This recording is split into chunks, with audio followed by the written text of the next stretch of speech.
podcasts subidos, ¿no es cierto?, en este programa, y es el quinto, aparte de este podcast oculto que probablemente lo vamos a poner al final de esto.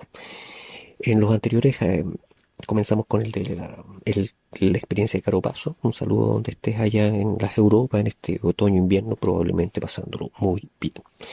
En el segundo podcast hablamos de Quilapán y su entramado acá entre el Quilleco y el Biobío. Hay mucho de eso en el relato de hoy día. Y también está el tercer podcast que habla sobre el efecto del eclipse y la rememoración al eclipse del noviembre del 94 acá en Quilleco, no julio del 94, ya en esa eh, fecha donde el otro día veía algunos propaganda de ese tiempo, propaganda de la televisión abierta, había una tendencia muy docta de la publicidad, también una tendencia de la música docta por todos lados, digamos, como tendencia está, se nota. Bueno, y en el día de hoy vamos a hablar de un fenómeno bastante particular que tiene que ver con la presencia de estas luces que a veces vemos entre medio de los bosques o de estos Foo Fighters, que si los vinculamos a la ufología. Es un relato bastante, aquí nos adentramos ya en estos relatos que son bastante sobrenaturales, donde vamos a hablar en particular del fenómeno de los anchimayenes.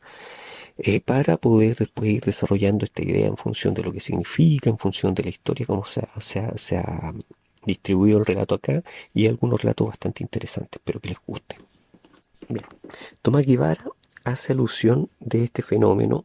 En primera instancia, Tomás Guevara, un profesor normalista que estudió mucho en terreno la cosmovisión mapuche, desde la ciencia, desde la etnografía y de la ciencia positiva. Por lo tanto, tenemos una descripción no tan prejuzgada dentro del cristianismo como son otros autores, como es Diego de Rosales y, digamos, autores de corte más cronistas religiosos. Ahora, el Anchimayén en sí, como figura lingüística, se denomina como pequeño duende, ¿ya? Para poder entenderlo en el concepto, digamos, de lo que ha sido la interpretación que le han dado eh, la lingüística occidental. Pequeño duende, ¿por qué razón? Porque en los relatos siempre se hace ver de que el Anchimayén se construye, como decíamos, a partir de un hueso de un niño, que es controlado por un calco, en este caso, que es una persona que se dedica a las artes eh, mágicas del territorio, que tiene diálogo con las entidades de la naturaleza, que han vivido de mucho antes de que nosotros vivamos acá.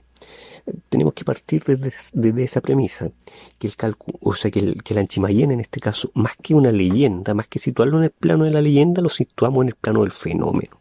Y este fenómeno que tiene distintas fuente, el más antiguo, se conoce, ¿no es cierto?, desde la cosmovisión mapuche, pero que tiene distintas experiencias con esto.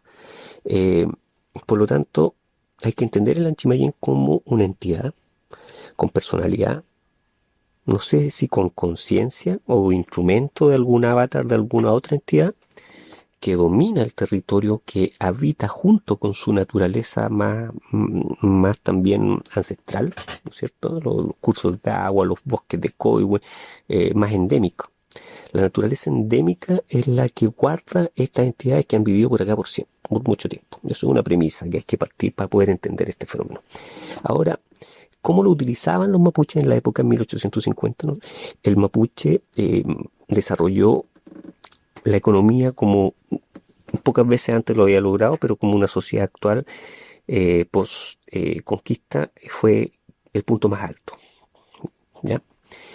El capitalismo mapuche fue lo que llevó a la guerra de 1860 y luego, ¿no es cierto?, el control territorial por parte del ejército chileno en 1880 en adelante. Y en esta lógica de que Quilleco estaba inserto en el Inapire Mapu, que tenía que ver con el dominio, ¿no es cierto?, del curso del río hacia acá, los ulmeneros, que es una casta de señores feudales mapuches, utilizaban a los anchimayenes como perros ovejeros de sus traslados hacia Neuquén.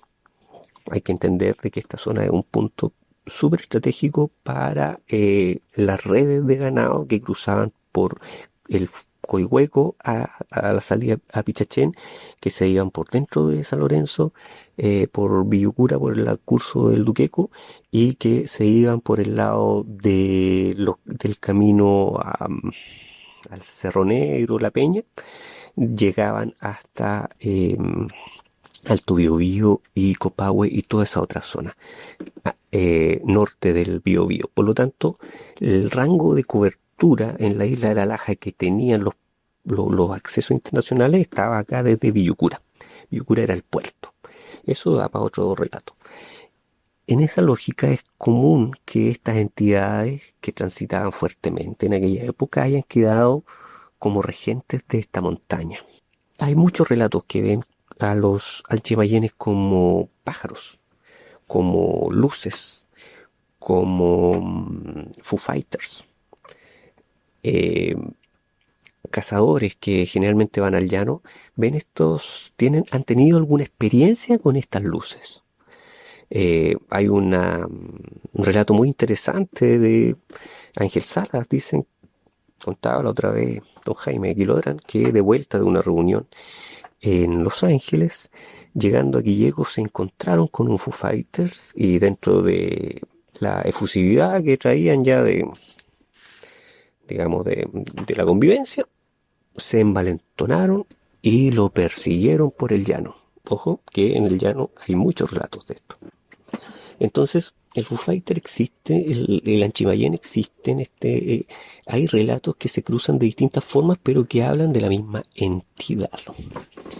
En una oportunidad, estando en el servicio de salud, me encontré con un cultor mapuche, Kimche, eh, facilitador intercultural del Hospital de Santa Bárbara, José María Pereira. Él vive allá en Butalelbún y hizo un libro, colaboró en un libro donde participaron varios recolectores de sabiduría pehuenche.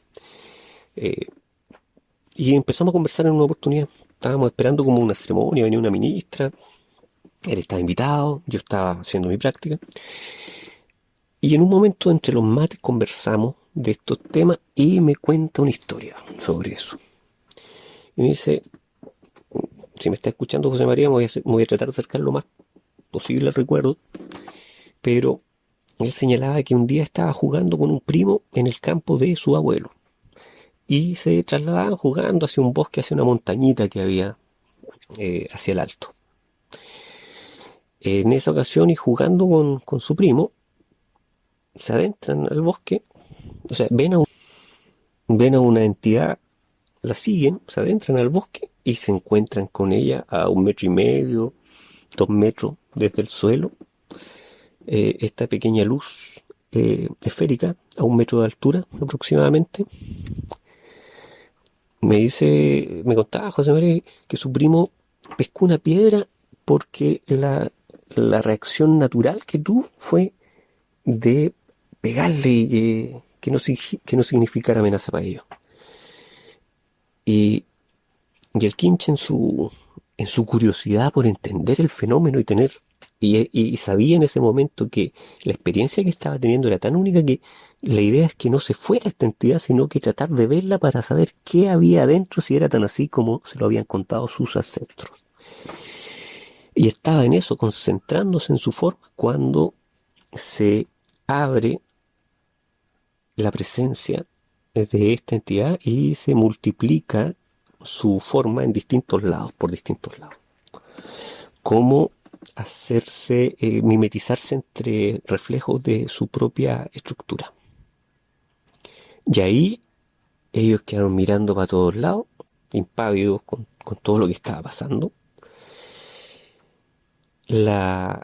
Este reflejo se pasa, queda de nuevo la esfera ahí, y la esfera se desplaza rápidamente hacia abajo, colina abajo del cerrito donde andaban,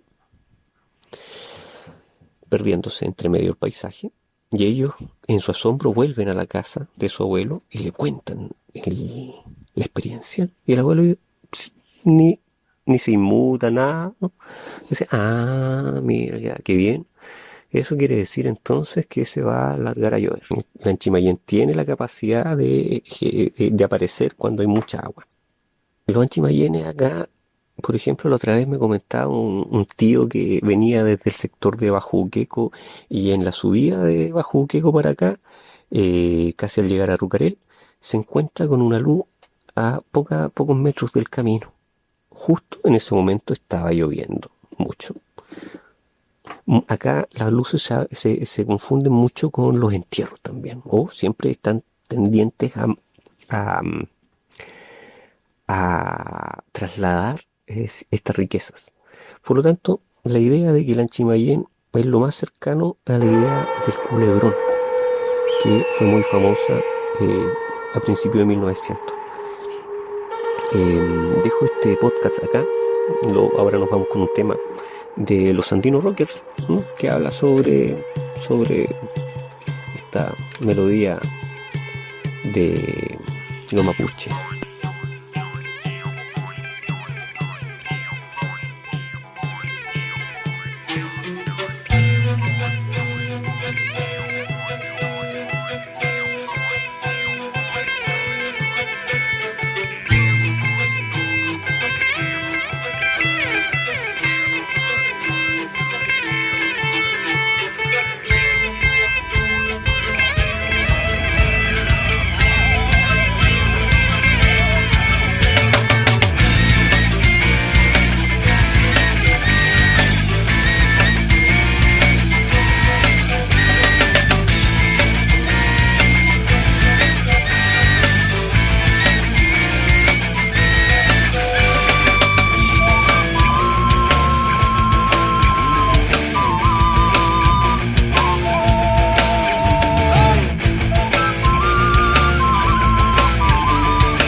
Y ahora, para darnos un sermón muy especial sobre la santidad de lo delicioso, el Nohoid.